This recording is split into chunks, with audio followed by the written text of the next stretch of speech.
이번 주 토라 포션의 이름은 데바림, 말씀들입니다. 아부월의 첫 주에 들어가게 되어지는 토라 포션의 이름입니다. 신명기, 이것을 히브리 원어로 보니까 데바림, 말씀들이다. 히브리어 데바림은 히브리어 다바르, 마라다에서 파생되어졌습니다.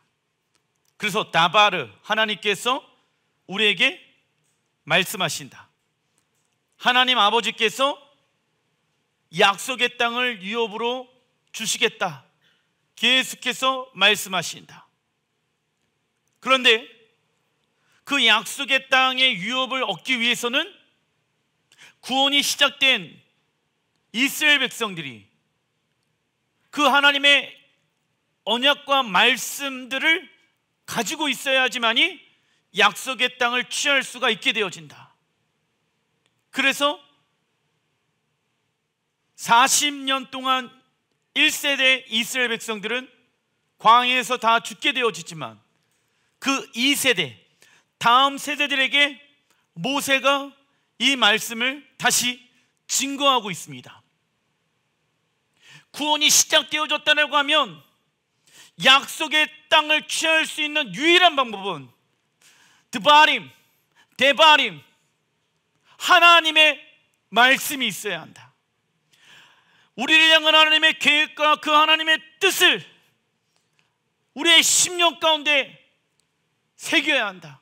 그래야지만이 어디에 들어갈 수 있게 되어집니까? 약속의 땅에 들어갈 수 있다 라고 신명기 말씀이 시작되어지는 거예요. 그래서 모세가 여호수아에게 뭐라고 말씀합니까? 좌로나 우로나 치우치지 말고 주야로 여호와의 말씀을 묵상하며 하나님이 너희에게 명령하신 그 말씀을 기억하라.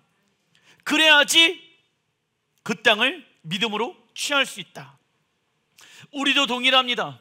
하나님의 나라에 들어가기 위해서는 우리에게 무엇이 있어야 됩니까? 말씀들, 드바림이 있어야 된다. 그래서 광야의 히브리 원어가 뭡니까? 다바르, 미드바르,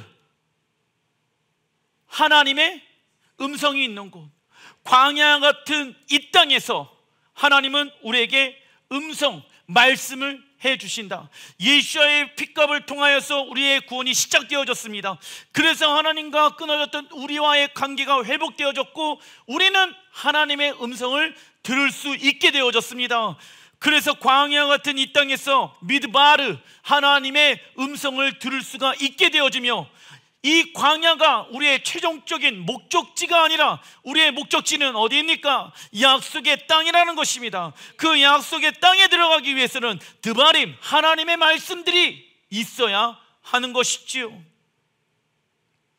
신명기의 핵심은 광야에서 태어난 이스라엘 백성들 2세들이 하나님과 새 언약을 체결하는 데 있다. 새 언약이란 무엇입니까? 읽어보겠습니다. 시작. 옛 언약의 토대 위에 세워져서 옛 언약을 새롭고 구체적인 차원으로 확장시키며 그것을 더욱 견고하게 합니다. 자, 그래서 이 땅을 향한 하나님의 계획은 아담과 하와가 순종함으로 생명나무의 열매를 먹고 영생하여 영원토록 이 땅을 통치하는 왕의 역할을 감당하는 것이 이 땅을 향한 인간의 하나님의 계획이었다. 그리고 그 다음 세대가 또 그 다음 세대가 에덴 동산의 기업을 이어받아서 온 땅을 무엇과 같이 에덴 동산과 같이 하나님의 말씀으로 정복하고 다스리는 것이 하나님의 계획이었다라는 것입니다.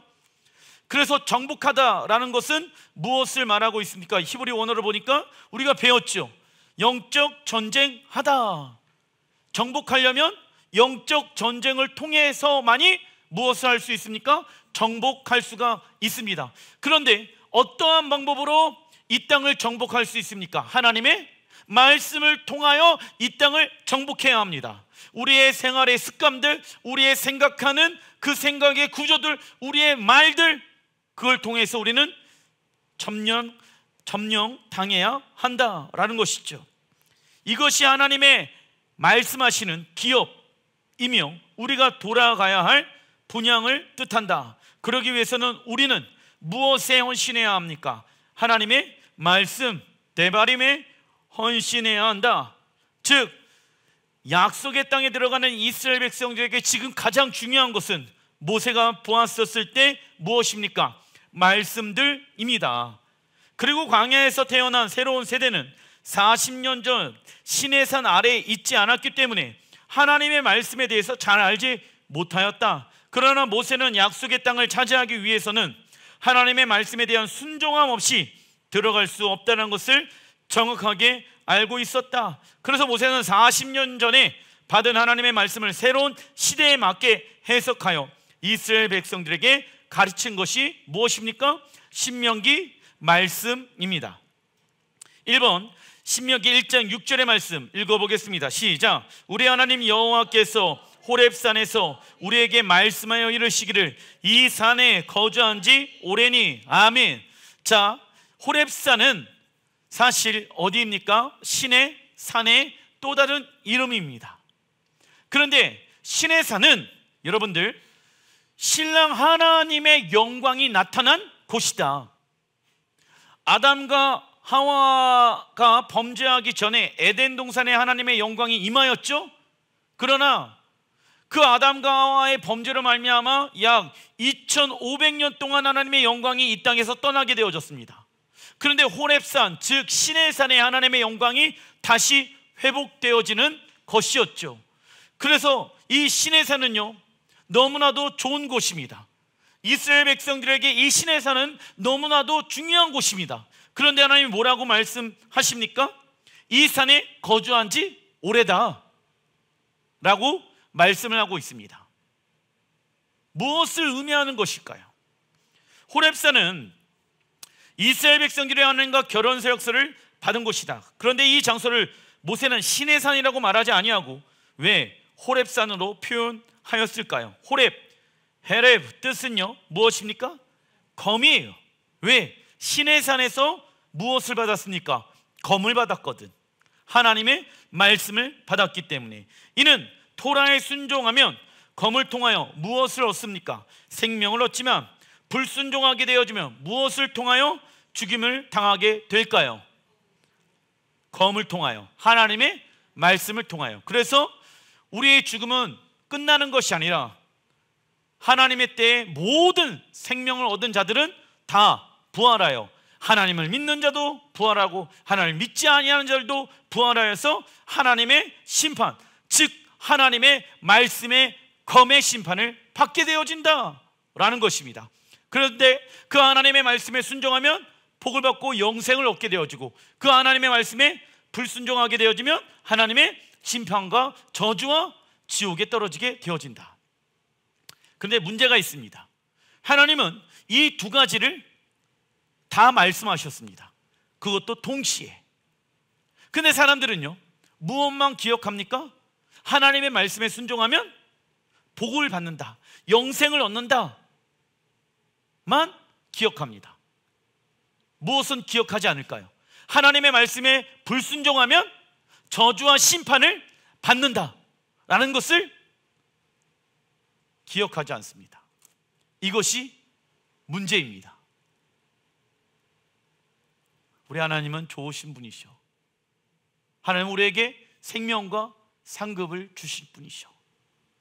이것만 기억하지, 하나님의 말씀에 불순종하면 내가 하나님의 심판을 받게 되어지고 저주를 받게 되어질 것이야, 이것을 기억하지 않는다. 이게 이 시대의 문제라는 것입니다. 그리고 하나님은 이스라엘 백성들이 호렙산에 거주한 지 오래되어졌다 말씀합니다. 호렙산은 신랑 하나님께 결혼 서약서를 받은 곳이며 하나님의 쉐키나 영광을 경험한 곳이다.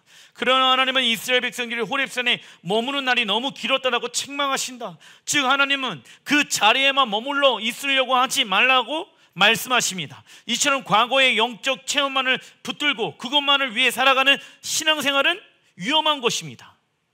사람들은 익숙한 곳에 머물려고 하는 습성들이 있다. 변화되어지는 것, 새로운 것을 싫어하고 안정되어지고 안주하려는 것을 좋아합니다. 그러나 하나님은 삶의 방향을 돌려 말씀으로 돌파하라고 말씀하십니다. 그래서 우리에게 하나님의 말씀은 적어놔 주십시오. 삶의 방향성과 같은 것이다. 하나님의 말씀은 우리가 어떻게 살아가야 하며, 어떻게 사업을 해야 하며, 어떻게 관계를 맺어야 하며, 어떻게 돈을 써야 하며, 어떻게 움직여야 할 것인가에 대해서, 즉 삶의 방향성을 제시해 줍니다. 즉 우리가 하나님의 말씀을 잃어버리게 되어지면 우리의 삶 가운데 무엇이 따라오게 되어집니까? 혼란과 무질서를 따르게 되어진다. 그리고 우리는 무엇에 의해 살아간다? 육체에 의해 살아가게 되어진다. 그래서 하나님의 말씀이 없다 보면은 육체가 원하는 대로 육체의 우선순위에 의해 움직이게 되어져 있다. 다음은 하나님 나라를 유업으로 얻기 위해 해야 할 것들이 나옵니다. 모세가 말씀하고 있습니다. 신명기 3장 18절, 그때 내가 너희에게 명령하여 이르기를 너희 하나님 여호와께서 이 땅을 너희에게 주어 기업이 되게 하셨은즉 너희의 군인들을 무장하고 무엇하라고 말씀하십니까? 전신갑주를 취하는 삶을 살아가야 한다. 그래야지만이 어디에 들어갈 수 있다? 약속의 땅을 기업으로 얻을 수가 있다. 두 번째, 너희의 형제 이스라엘 자손의 선봉이 되어 어떠한 삶을 살아가라? 선두주자의 삶을 살아가라. 할렐루야. 이 두 가지에 대해서 기억해 두시길 바랍니다.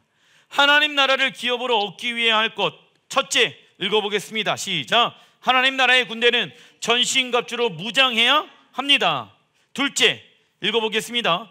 선봉, 선두주자의 삶을 서야 합니다. 선두주자의 대표적인 사람은 노아와 세례 요한이었지요. 세례 요한은 회개하라 천국이 가까이 왔느니라 선포합니다. 자, 여기에서 아직 세례 요한의 시대 때 이 세례 요한이 예수와의 초림의 길을 예비한 자 아니겠습니까? 그러나 아직 예수와께서는 그 하나님 나라의 사역을 하지 않을 때였습니다. 그렇다면 세례 요한이 외쳤던 회개하라, 무엇을 가지고 회개해야 할까요? 생각과 마음과 뜻과 너의 모든 것들을 하나님의 말씀으로 돌아가야 한다. 토라로 너희들의 삶이 돌이켜야 한다. 동일하다고 생각합니다. 예수와의 재림의 때를 예비하고 준비하는 선두주자의 삶을 살아가는 자들은 이 시대에 다시 일어나야 한다. 근데 마지막 때 무엇을 외칩니까? 이 선두주자의 삶을 살아가는 자들은 회개를 외치는 거예요. 무엇으로 돌아가는 것이 진정한 회개이다? 단순히 예수와의 피로 나의 죄를 씻겨주십시오, 이것 안에만 머물러 있는 것이 아니라 하나님의 말씀으로 돌아가는 것이 진정한 회개이다. 이러한 사람들이 다시 일어나야 하는 것이죠. 선두주자에 서기 위해서 세 가지 훈련을 해야 한다. 첫째, 내가 누구인가? 어떠한 훈련입니까? 정체성 훈련. 우리가 누구이고 하나님이 우리에 관해 어떻게 느끼시는지에 대해 이해할 때 우리의 정체성이 그때서야 바로 설 수 있다.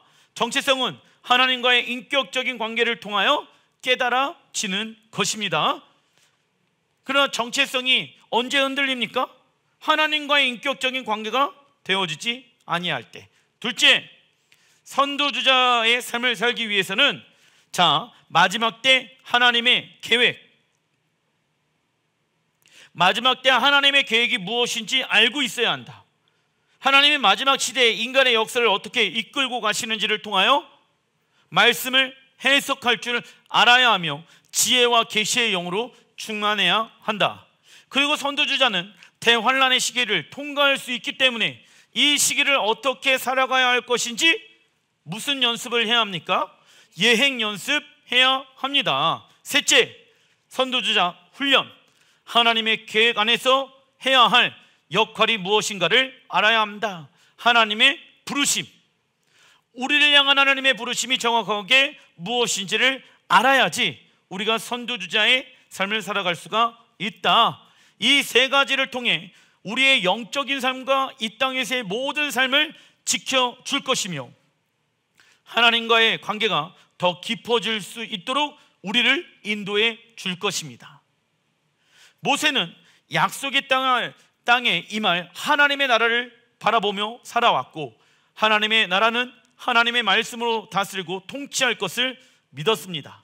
그러나 이러한 일들은 모세 때에 이루어지지 않았습니다. 동일해요. 우리 때에 예수야가 오시지 않아도 저는 상관이 없습니다.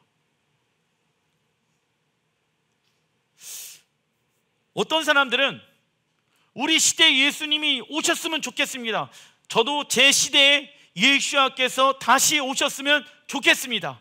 그런데 하나님의 계획은 저의 때에 예수야가 오시지 않을 수도 있다라는 거예요. 거기에 마음을 둘 필요가 없습니다. 근데 사람들은요, 잘못된 신앙생활을 하고 있는 사람들의 공통적인 특징은 무엇이냐면, 자신의 때 예수께서 오실 거라고 생각하는 사람들이 있어요. 그것만을 굳건하게 믿으며 살아가는 자들이 있습니다. 그러다 보면은 하나님이 나를 향한 부르심이 있는데도 불구하고 그 부르심을 행하지 아니하고 그냥 예수가 언제 오실까? 그냥 교회에서만 있는 것이 온전한 신앙생활이라고 생각하면서 부르신 곳에서 부르신 대로 살아가지 아니하는 사람들이 너무 많이 있다라는 거예요. 무슨 얘기입니까? 교회 안에서 신앙생활을 하고 있지만은 삶 가운데는 하나님의 말씀에 의해 살아가지 않는다고. 교회는 다니면서 예수와 마라나타 주 예수와 언제 오십니까? 말은 하고 있는데 가정에서, 직장에서, 삶에 있는 영역에서는 예수와를 기다리지 아니하고 세상 사람들과 다를 것 없이 말하고 생각하고 이야기하는 사람들이 많이 있다라는 것입니다. 그래서 우리 세대에 예수와가 오시지 않아도 우리는 상관없어야 합니다. 믿으십니까? 모세도 마찬가지예요. 약속의 땅을 모세는 얻지 못하였습니다. 그러나 모세는 좌절하지 아니하고 다음 세대들에게 이 땅에 임할 하나님의 나라를 지금 다시 강론하고 있으며 설명하고 있으며 하나님 나라의 기업을 이어갈 자로 다음 세대들을 세워갔다라는 것입니다.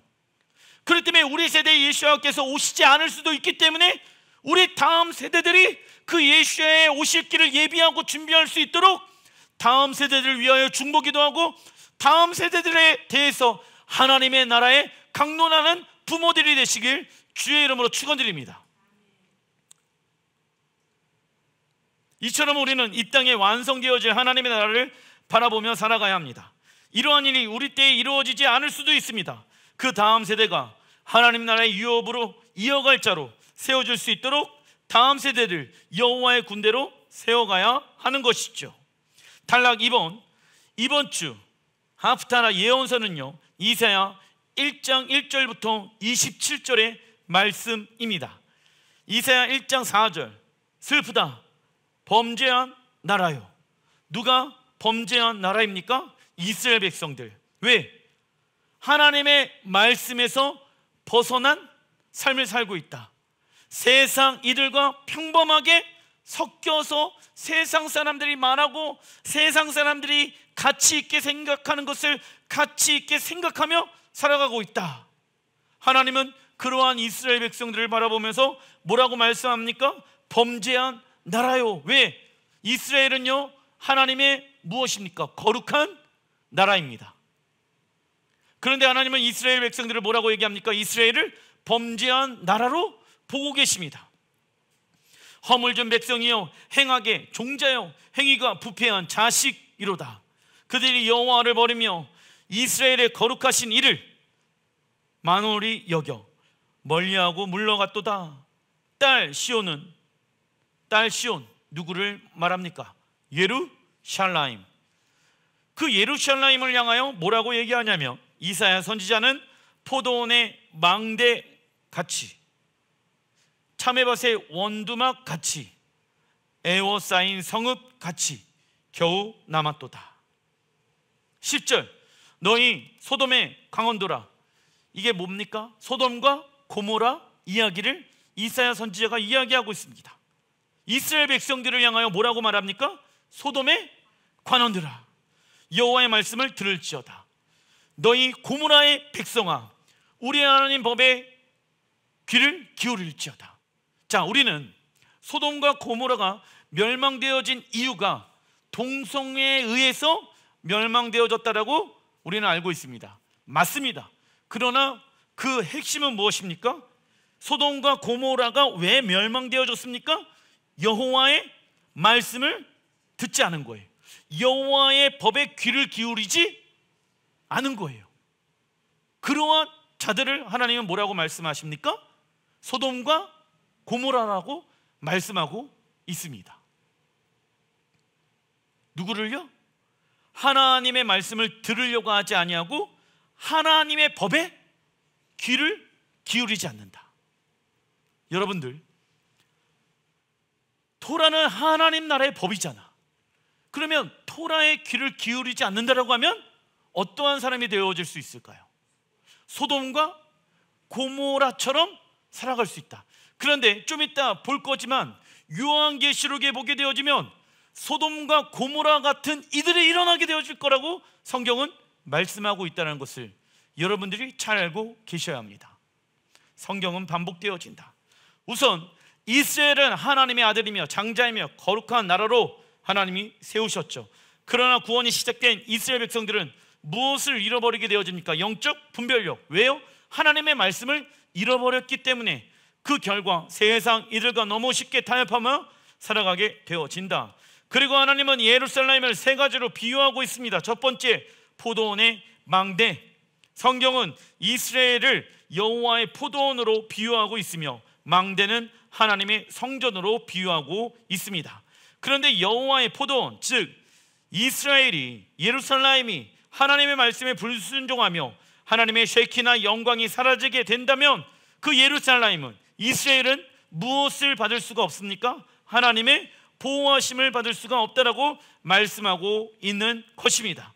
둘째, 참외밭의 원두막입니다. 당시 참외밭의 원두막은 밤에만 지키는 자가 있었고 낮에는 환하기 때문에 안전하다라고 생각하였기 때문에 지키는 자가 없었다라고 합니다. 이는 예루살렘의 성전을 위해 기도하는 자가 없음을 말해주는 것이죠. 셋째, 예루살렘이 어떠한 성읍이 되어졌습니까? 포위당한 성읍입니다. 예루살렘이 대적에 의해 포위되어 멸망당하는 것을 말하고 있는 것이죠. 그래서 하나님은 이스라엘과 예루살렘을 향하여 소돔과 고모라로 지칭하고 있습니다.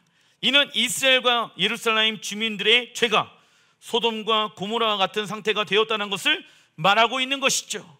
소돔과 고모라의 특징은 무엇입니까? 하나님의 말씀에 귀를 기울이지 않는 것입니다. 소돔과 고모라의 공통적인 지금이나 마지막 때나 처음이나 그 특징은 하나님의 말씀에 귀를 기울이지 않는 것입니다.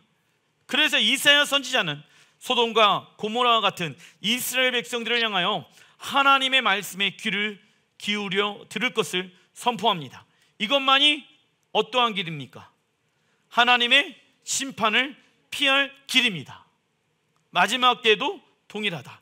그러나 거짓 선지자들은요, 하나님은 좋으신 분이시기 때문에 우리를 용서하시고 아수르와 바벨론이 공격해서 우리를 지켜주실 것이라고 예언합니다. 이처럼 우리는 우리가 듣고 싶어하는 말만 들어서는 안 된다. 책망하시는 하나님의 말씀도 겸허히 들어야 하는 것입니다. 그리고 마지막 때 이스라엘은 다시 한번 소돔과 고모라처럼 타락하게 될 것을 요한계시록 11장 8절에 예언하고 있습니다. 그들의 시체가, 그들은요 두 증인을 이야기하고 있습니다. 그리고 또 큰 성길, 자 성경에서 큰 성이라고 이야기하게 되어지면 어디일까요? 예루살렘의 그 길에서 두 증인이 회개하라, 곧 있으면 예수아가 오신다.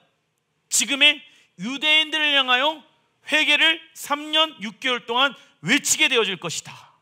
그런데 그 성은 무엇이라고 표현되어져 있습니까? 영적으로 하면 소돔이라고도 하고 애굽이라고도 하니 곧 그들의 주께서 십자가에 못 박히신 곳이라 말씀합니다. 큰 성길 예루살렘의 성전이 영적으로 소돔이고 애굽이라고 말씀합니다. 이 이야기는 지금 시대에 적용하게 되어지면 현재 이스라엘은, 예루살렘은 소돔과 고모라처럼 동성애 포용 국가이며 많은 젊은이들이 하나님을 떠나며 하나님의 법과 하나님의 음성에 귀를 기울이지 않고 있다는 것을 여러분들이 잘 알고 계시면 될 것 같습니다. 그래서 이 큰 길, 큰 성 예루살렘이 하나님 보시기에 어떠한 것으로 변하게 되어집니까? 소돔과 애굽과 고모라 같이 변하게 되어진다. 이 시대에 그러한 일들이 일어나고 있습니다. 그러면서 하나님이 또 하나 책망하십니다. 이사야 1장 11절, 여호와께서 말씀하시되 너희의 무수한 재물이 네게 무엇이 유익하뇨? 나는 순양의 번제와 살찐 짐승의 기름에 배불렀고 나는 수송아지나 어린 양의 숫 염소의 피를 기뻐하지 아니하노라. 13절, 왜 기뻐하지 않은지에 대해서 하나님 말씀하시는데, 헛된 재물을 다시 가져오지 말라.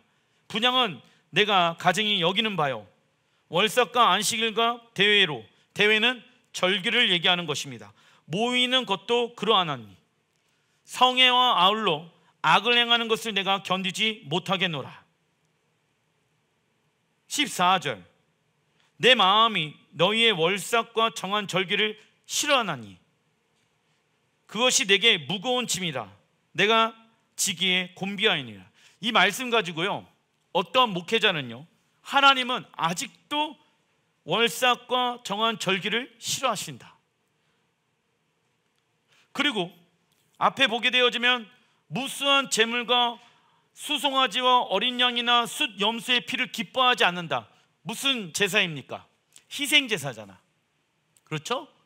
그렇다면 질문 하나 하겠습니다.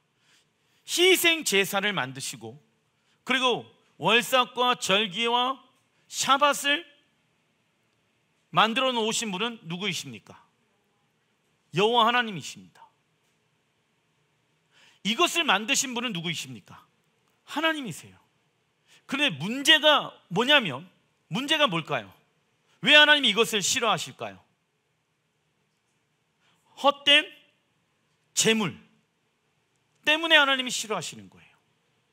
하나님 보시기에 야, 너희들 월삭 지키고 절기 지키고 샤밧 지키고 계속 희생 제사를 드리는데 너희들이 가져오는 그 모든 재물들에 너희들의 마음이 없다.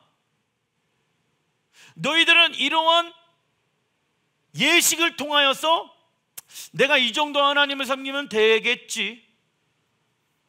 그래서 하나님이 이것을 하라고 말씀하시니까 하는 행위에만 만족을 둘 뿐이지 그것이 너희들의 삶 가운데 연속되어지지 않고 있다. 너희들의 마음의 중심이 다 헛된 재물을 하나님께 드린 것과 같다. 너희들의 마음이 나를 향하여 있지 않는다. 너희들의 마음이 다른 곳에 집중되어져 있다. 그런데 예식을 행하고 월삭과 절기와 안식일을 지키고 희생 제사를 드린다라고 하면 내가 그것을 기뻐하겠느냐? 하나님이 말씀을 하시는 거예요. 당시 이스라엘 백성들은 샤밧, 월삭, 절기를 빠짐없이 지켰습니다. 우리도 빠짐없이 지키고 있죠. 근데 우리 안에도 동일하게 문제가 무엇인지 아십니까? 이스라엘 백성들의 마음은 이미 하나님으로부터 멀리 떠나 있었고 영적으로 타락한 상태였다라는 것입니다. 우리도 모든 하나님의 절기와 예식을 다 행하고 있지만은 우리의 마음 또한 이스라엘 백성들처럼 마음이 하나님을 향하여 떠나 있을 수도 있지 않겠습니까? 즉 이사야 선지자 시대에 이스라엘 백성들을 하나님 앞에 종교적인 행위만 잘한다라고 하면 우리는 어떻게 살아도 문제 없을 것이라고 생각하였다. 이처럼 어떤 이는 우리가 하나님을 예배하였기 때문에 하나님이 이 예배를 기쁘시게 받으실 것이라고 생각한다. 그러나 예배를 드리는 것 자체가 우리의 목적이 돼서는 됩니까? 안 됩니까? 이 종교적 행위에만 만족을 두면 안 되고, 예배란 무엇입니까? 예배란 하나님을 만나고 하나님의 음성을 듣는 거예요. 이것이 예배의 목적이 되어야 된다.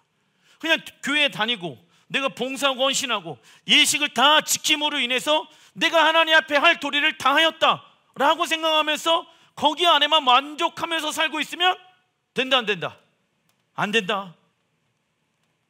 어떤 이는 이 말씀을 가지고 하나님은 월삭과 안식일과 절기를 싫어한다라고 말합니다. 그러나 월삭과 안식일과 절기의 명령은 하나님께서 직접 명령하신 말씀입니다. 즉 하나님은 이스라엘 백성들과 여호와의 절기와 월삭과 안식일을 통하여 무엇을 맺기를 원하셨을까요? 하나님의 시간표를 알려주고 하나님의 뜻을 그들에게 계시해 주시길 원하셨죠. 이 예식을 통하여서 하나님은 우리와 어떠한 관계를 맺기를 원하신다. 친밀한 관계. 그러나 이스라엘 백성들은 하나님의 의도에는 관심이 없었으며 종교적 의무감에만 가지고 있었다. 마음이 없는 예배였죠. 그래서 두 가지의 옷을 하나님은 벗어버리라 라고 말씀하고 계시는데, 첫 번째 종교의 옷 무엇입니까? 종교적인 행위를 통하여 잘못된 구원의 믿음을 가지고 있는 사람을 말하고 있죠. 종교의 옷을 입고 있다. 그렇다면 내가 종교의 옷을 입고 있는가 아니면 의의 옷을 입고 있는가 구별할 수 있는 구분점은 무엇일까요? 말씀이겠지. 교회 안에서는 예배 드리는데 삶에 부르신 가정과 직장과 삶에 있는 영역에서는 말씀과 상관없이 산다라고 하면 나는 종교의 영에 사로잡혀 있는 상태이다. 너무 쉽죠? 분별하기 너무 쉽죠? 두 번째, 어떠한 옷을 벗어버려야 합니까? 타협의 옷. 타협의 옷이란 무엇입니까? 좋으신 하나님, 자비로우신 하나님이라는 것을 이용해서 세상과 계속적인 타협을 하는 사람을 어떠한 옷을 입었다, 타협의 옷을 입었다라고 말할 수 있는 것입니다. 그래서 이사야 선지자가 이사야 1장 16절에 말씀합니다. 너희는 스스로 씻으며 스스로 깨끗하게 하여. 여러분들, 스스로 씻으며 스스로 깨끗하게 해야 한다라고 말씀하고 있습니다. 무엇을 통하여? 우리는 예수와의 피를 통하여 우리 스스로 계속 무엇을 해야 합니까? 씻어야 한다. 계속 우리를 깨끗하게 해야 한다. 하나님, 내가 갑자기 이상한 생각이 내 머릿속에 들어왔습니다. 이 생각을 예수와의 보혈로 씻겨주십시오. 우리를 깨끗하게 하여 주십시오. 내 마음과 뜻을 깨끗하게 하여 주십시오. 씻겨야 합니다. 씻기지 않는다라고 하면 더러운 생각이 우리의 생각 가운데, 감정 가운데, 뜻 가운데, 마음의 중심 가운데 들어올 수 있게 되어진다. 무엇하지 않을 때, 씻기지 않을 때. 그래서 하나님, 예배당에 들어오기 전에 예수와의 보혈로 나를 씻겨주십시오. 씻겨지지 않은 상태에서 하나님을 예배하기가 어렵습니다. 왜? 더러운 영혼, 더러운 귀신은 우리가 하나님의 보좌 가운데 나아가지 못하게끔 우리의 영혼을 붙잡고 있다는 것을 여러분들이 아셔야 합니다. 그래서 들어오기 전에 예수와의 보혈로 나를 씻겨주십시오 라고 안전장치를 만들어 놓은 것이 무엇일까요? 예수자는 언제 하나님이 그 문지방과 문설주에 그것을 달아 놓으라고 말씀해 놓고 계십니까? 유월절 어린 양의 피를 경험한 이스라엘 백성들을 향하여 그것을 걸어 놓아라. 왜요?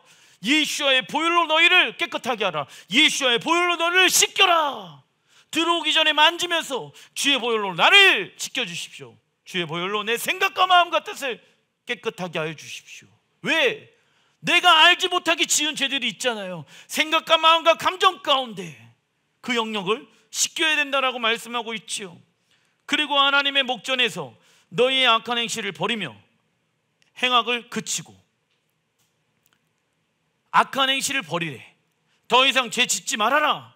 행악을 그치고 죄를 끊어버려라. 17절. 그 다음에 뭐라고 말씀하십니까?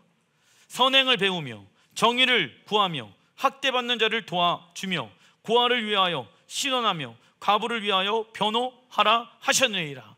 자, 이게 회개하는 순서인 거예요. 예수의 보혈로 우리를 씻기고 그리고 악한 행실에서 우리의 삶을 버려야 되는 거 아니겠습니까? 주님의 보혈로 나를 씻겨주십시오 라고만 이야기하는 것이 회개가 아닌 거예요. 악한 행실을 버려야 되는 거예요. 행악을 그쳐야 되는 거예요. 하나님이 원하지 아니하는 행동과 말을 멈춰야 되는 거예요. 우리의 죄를 버려야 되는 거예요. 그리고 무엇을 행하라? 17절에 한마디로 하나님의 말씀에 순종해라. 계명, 하나님 사랑, 이웃 사랑해라. 이 얘기를 17절에 하고 있는 거 아니겠습니까? 18절 여호와께서 말씀하시되 오라 우리가 서로 변론하자. 왜? 다시 오시는 예수와는 심판정으로 오시거든. 변론하자. 너희의 죄가 주홍 같을지라도 눈과 같이 씌어질 것이요 진홍같이 붉을지라도 양털같이 희게 되리라. 19절 너희가 즐겨 순종하면 땅의 아름다운 소산을 먹을 것이요. 이거 기억해야 합니다. 즐겨 순종하면 무엇을 먹는다? 약속의 땅에 아름다운 소산을 먹을 것이고, 20절 너희가 거절하면 배반하면 칼에 삼켜지리라. 여호와의 입의 말씀입니다. 이 말씀도 기억해야 한다. 그런데 놀라운 것은 이런 말씀들은 기억하지 않는다. 하나님이 땅에 아름다운 소산을 먹게 하실 거라 믿습니다 라고만 기억하고 무엇은 기억 안 한다?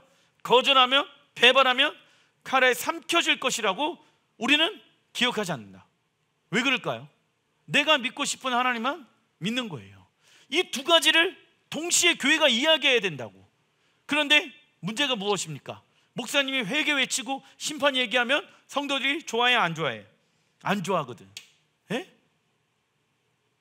이게 거짓 선지자의 공통적인 특징이라는 것을 우리가 월삭 때 배웠습니다.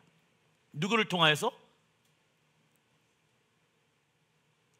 하나냐. 이사야 선지자는 종교적 예식만을 행하는 것에 만족하는 유다 백성들을 향하여 삶에서 하나님의 말씀으로 돌아가야 할 것을 선포합니다. 회개를 선포하고 있는 것이죠. 그래서 회개는 다음과 같이 해야 된다. 첫째, 읽어보겠습니다. 시작. 우리의 죄를 스스로 씻으며 스스로 깨끗한 자가 되어야 한다. 즉 우리는 예수와의 피를 통하여 과거와 현재의 죄악을 고백하며 씻는 자가 되어야 한다. 둘째, 시작. 하나님의 말 앞에서 행한 악한 행실을 제거해야 한다. 사람들에게 보이기 위한 신앙생활이 아니에요. 하나님 앞에 살아가는 자가 되어야 하며 습관적으로 행하였던 모든 죄를 끊어버리는 결단이 있어야 한다. 예를 들면 누군가를 미워하고 증오하고 있다라고 하면 그를 예수의 이름으로 용서하고 사랑하기로 결정하는 것이 우리의 죄를 끊어버리는 결단인 것입니다. 셋째, 선행을 배우고 정의를 구하며 학대받는 자를 도와주어야 합니다.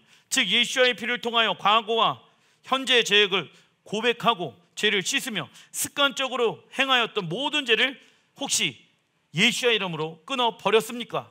그렇다면 약한 자를 향하여 선을 행하고 하나님의 말씀에 순종하는 의로운 자가 되어야 할지라 믿습니다.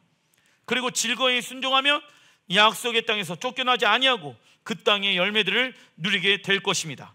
그러나 우리는 순종의 결과만 기억하는 것이 아니라 하나님의 말씀을 거절하고 배반한다라고 하면 약속의 땅에서 쫓겨나 대적의 칼에 삼켜질 것 또한 기억하고 잊지 말아야 합니다. 큰 3번 이사야 1장 25절 내가 또 내 손을 내게 돌려 내 찌꺼기를 잿물로 씻듯이 녹여 청결하게 하며 내 혼잣물을 다 제하여 버리고 내가 내 재판관들을 처음과 같이 내 모사들을 본래와 같이 회복할 것이라. 재판관들, 모사들 무엇입니까? 나라를 운영하고 있는 리더십들을 얘기하고 있는 거예요. 그들을 하나님의 말씀으로 회복할 것이다. 그리한 후에야 내가 의의 성읍이라 신실한 고리라 불리라 하셨나니 어디 가요? 예루살렘이 무엇으로 변하게 되어집니까? 의의 성읍이며 신실한 고울이라고 불리게 되어질 것입니다. 왜냐? 27절 시온은 정의로 구속함을 받고 그 돌아온 자들은 공의로 구속함을 받으리로다. 언제를 얘기하고 있는 것입니까? 예수와의 재림의 때에, 아까 말씀드렸던 마지막 때에 예루살렘 성전에, 그 성전 안에 살고 있는 사람들이 소돔과 고모라와 같이 하나님의 음성을, 하나님의 법도를 저버리고 하나님의 음성을 듣지 않게 되어진다. 누가요? 현재 유대인 이스라엘 백성들이. 그런데 하나님이 그들의 마음을 돌이키는 때가 온다. 언제? 예수와의 재림의 때. 그리고 그 예루살렘, 소돔과 고모라 같은 그 예루살렘이 무엇과 같이 변합니까? 의의 성읍이며 신실한 고을이라 불리게 되어지는 날이 올 것입니다.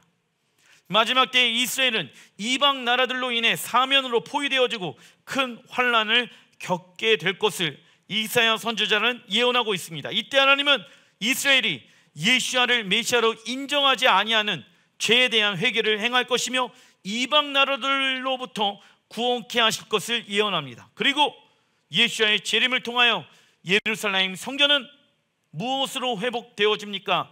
의의 성읍과 신실한 고을로 회복되어질 것입니다. 기도하겠습니다.